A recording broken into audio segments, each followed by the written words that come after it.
তমজিৎ গাঙ্গুলি লিখলেন, যোনি।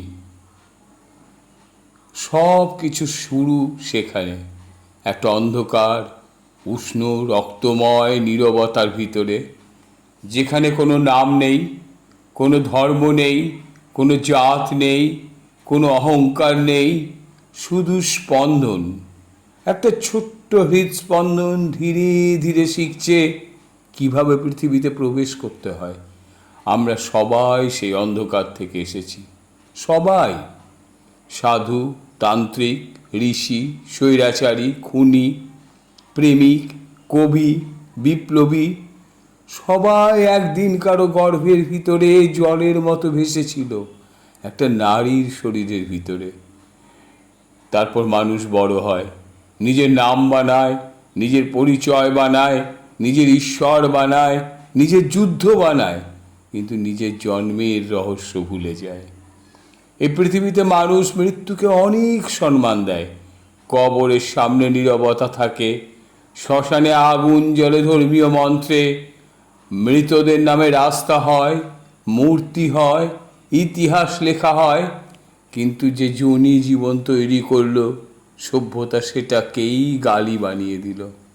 ভাবুন একবার, যে দরজা দিয়ে আপনি পৃথিবীতে ঢুকেছেন, সেই দরজাকেই আপনি অপবিত্র বলছেন।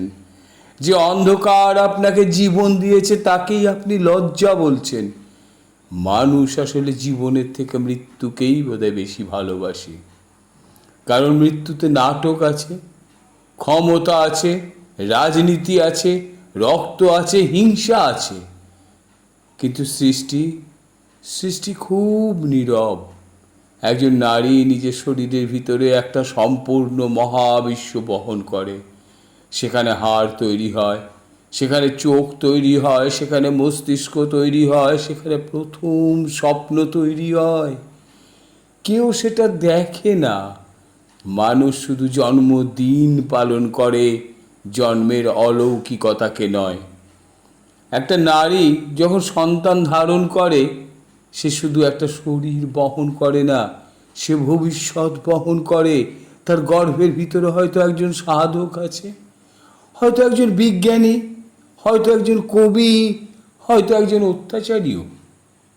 কারণ যোনি সম্ভাবনা সৃষ্টি করে, নির্বাচন নয়। জন্ম দেওয়া তার কাজ, তুমি কি হবে সেটা তোমার চেতনার কাজ। কেউ ঋষি হয়, কেউ কালো জাদুর পথে যায়, কেউ ক্ষমতার নেশায় মানুষ ধ্বংস করে, কেউ ভালোবাসতে শেখে জীবন মাঝখানে সময়টুকু, গর্ভ আর কবরের মাঝখানের সময়। এই সামান্য সময়ের ভিতরে মানুষ এত অহংকার তৈরি করে যেন সে কখনো জন্মায়নি। মানুষ নারীর শরীরকে অপমান করে, যোনিকে গালি দেয়, মাতৃত্বকে দুর্বলতা ভাবে। কিন্তু সত্যিটা হলো, তোমার সমস্ত শক্তির শুরু একটা নারীর শরীরের ভিতরে। তুমি একদিন সম্পূর্ণ অসহায় ছিলে, নাভি রজ্জুতে বাঁধা, চোখ বন্ধ, হাত বন্ধ, ভাষাহীন। তোমার কোনো দর্শন ছিল না, কোনো ধর্ম ছিল না, কোনো পুরুষত্ব ছিল না, কোনো পরিচয় ছিল না। ছিল শুধু অস্তিত্ব, আর সেই অস্তিত্বকে আশ্রয় দিয়েছিল একটা গর্ব। তাই মাথা নত করতে শেখো, শুধু নিজের মায়ের সামনে নয়, সমস্ত সম্ভাব্য মাতৃত্বের সামনে। কারণ এই পৃথিবীতে যত মানুষ এসেছে, সবাই যোনির অন্ধকার পেরিয়ে এসেছে। এবং অদ্ভুতভাবে মানুষ কবরকে পবিত্র রাখতে পেরেছে, কিন্তু গর্ভকে নয়। আমরা মৃতদের সম্মান করতে শিখেছি, কিন্তু জীবনকে না। তাই প্রশ্নটা থেকেই যায়, আমরা কি সত্যিই জীবনের পক্ষে, নাকি শুধু মৃত্যুর উপাসক?